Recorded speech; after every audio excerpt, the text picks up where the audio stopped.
Hi hello నమస్తే welcome back to our YouTube channel Shiva rock talks Telugu. నా పేరు శివ అండి. ఈరోజు మనం మాట్లాడుకోబోయేది సినిమాలు గురించి, అందులో ఉన్న ఎలివేషన్ షాట్స్ గురించి మాట్లాడుకోబోతున్నాము.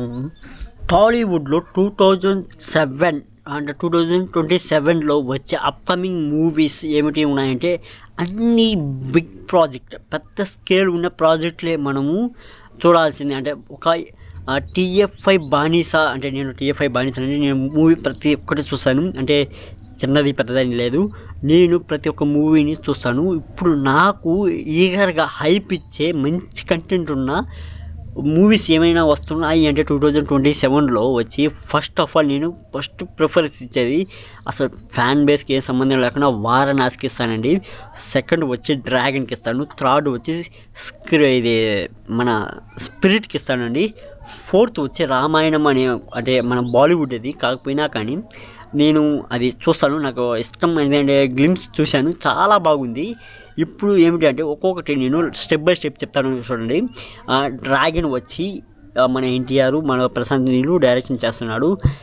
Neel says is the darkest script. అంటే నీల్ మనం ఏం చెప్తాడు అంటే ఇప్పటి వరకు నేను ఎవరికే రాయని క్యారెక్టర్ని డార్కెస్ట్గా చూపిస్తున్నాను అని చెప్తున్నాడు.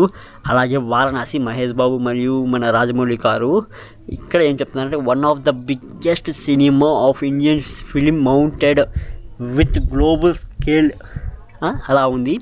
మళ్ళా స్పిరిట్ వచ్చేయండి మన సందీప్ రెడ్డి వంగ గారు చేస్తున్నారు. High volt action project frequently mention among the biggest 2027 releases. దీని మీద చిన్న హైప్ లేదు స్పిరిట్ మీద. అలాగే వారణాసి ఇప్పుడు చెప్పేటన్ని పెద్ద హైప్ ఉండేటివి టీఎఫ్ఐ బానిస పడి చనిపోయేలా ఉండే మూవీసే నేను చెప్తున్నాను. మళ్ళా ఇది రామాయణ వచ్చి యష్ మరియు రణబీర్ కపూర్, సాయి పల్లవి గారు చేస్తున్నారు అండి.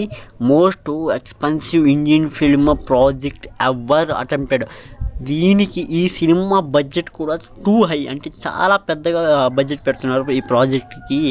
అలాగే దీనికి పెట్టే విఎఫ్ఎక్స్ చూస్తూ ఉంటే ఎలా అంటే అన్నీ ఆర్టిఫిషియల్గా ఉన్నా కానీ ఇదేదో ఒరిజినల్గా రియల్గా మనం చూస్తున్న రామాయణం లాగే ఉంటుంది. గ్లిమ్స్ చూసినప్పుడు అసలు నేను ఎక్స్పెక్ట్ చేయలేదు ఇలా ఉంటుందని గ్లిమ్స్. మరియు లాస్ట్ అండ్ ఫైనల్ రాకా గురించి. రాకా ఒక సపరేట్ వరల్డ్, అంటే అనిమల్ వరల్డ్ లాగా రాకా ఒక డిఫరెంట్. ఇప్పుడు మన పుష్ప ఏం చేస్తున్నాడు అంటే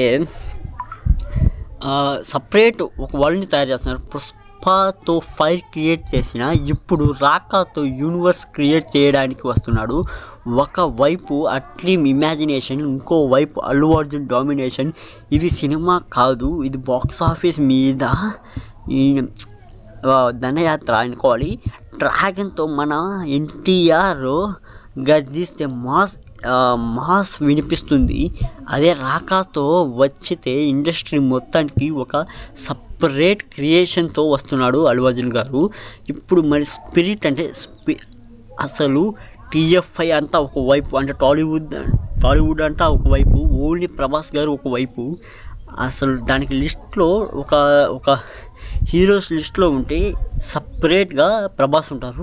ఓన్లీ ద స్క్రిప్ట్లో ఇంకొక హీరోస్ అంతా ఒకవైపు ఉంటారండి. నేను అనుకుంటున్నది ఎప్పటి నుంచో నేను ఎన్టీఆర్ ఫ్యాన్ని. అలాగే ఇప్పుడు ప్రభాస్ అంటే సపరేట్ అండి. నేను అసలు ఎక్స్పెక్టేషను పీక్ లెవెల్లో ఉంటుంది. బాహుబలి ముందైనా బాహుబలి తర్వాత అయినా మిర్చి చూడండి చాలా బాగుంటుంది. ఇప్పుడు డ్రాగన్ నాకు RRR ఇంత కాదు, నేను చిన్నప్పటి నుంచి నేను ఎన్టీఆర్ని చూస్తున్నాను, నాకు చాలా ఇష్టము. ఇప్పుడు డ్రాగన్ గ్లిమ్స్ చూశాక పిచ్చి high voltage mast mythology movie లాగే ఉంది. కొత్తగా క్రియేట్ చేసి అసలు వరల్డ్ బిల్డింగ్ ఎలా ఉంది అంటే దాంట్లో నాకు కేజీఎఫ్ కనిపించింది, మన సలార్ ఎలివేషన్ కనిపించింది. అంత డిఫరెంట్గా ఉంది. కాకపోయినా కానీ ఎన్టీఆర్ లుక్స్ మాత్రం అసలు పీక్స్ మ్యాడ్ లెవెల్గా ఉన్నాయి. అది చూస్తూ ఉంటే చూడండి కొన్ని షార్ట్ ఉంటాయి ఆ గ్లిమ్స్లో, అసలు వర్డ్స్ అంటే మాటలు రావు అది చూసిన షార్ట్స్కి. కొన్ని అయితే సలార్లో లాగా ఇలా కట్టి ఇలా పెడతారు చూడండి, ఆ షాట్ అయితే మైండ్ బ్లోయింగ్గా ఉంటుంది. ఇంకోటి డ్రాగన్ బ్రీత్ తీసుకున్నట్టు ఇట్లా ఆగిపోతాడు లాస్ట్ షాట్లో. ఆ పిక్స్ మైండ్ బ్లాక్ అయిపోద్ది ఆ షాట్ చూసామనుకో మనము.